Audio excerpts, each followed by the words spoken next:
Hola, dissabte amb temperatures molt altes, pràcticament de ple estiu. Per exemple, hem tingut punts del Pla de Lleida on s'han fregat els 35 graus, també en moltes zones de la Catalunya central màximes entre els 30-33 graus i tan sols cap a la façana costanera on tenim el vent de marinada. Aquí les màximes queden un pèl més curtes, entre els 25-27 graus, però també aquí hem de parlar d'un augment de la xafogor perquè les humitats són força elevades. A través de les imatges del satèl·lit Meteosat, imatge de les 5 de la tarda, vegin com no teníem núvols importants a la major part del territori. Hem tingut un dia serè a la gran part de Catalunya.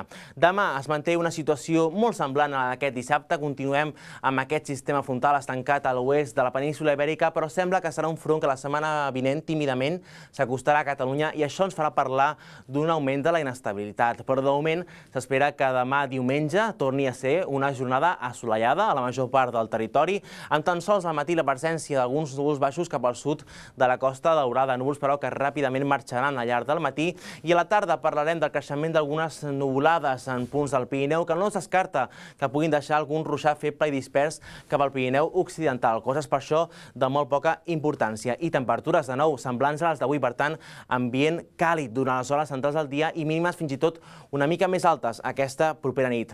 Aquests dies, a més, estem pendents dels índexs ultraviolats. De fet, aquestes jornades tenim moltes hores d'insolació i hem d'estar pendents perquè els índexs són molt alts a la major part del territori. També al Pirineu demà esperem índexs alts i, per tant, això ens fa que haguem d'estar pendents en cas de que estem exposats al sol. Hem de prendre precaucions. De cara a les properes jornades, observin com tant dilluns, dimarts i dimecres esperem un augment de la inestabilitat, alguns ruixats en punts especialment del Pirineu i temperatures més o menys sense canvis importants.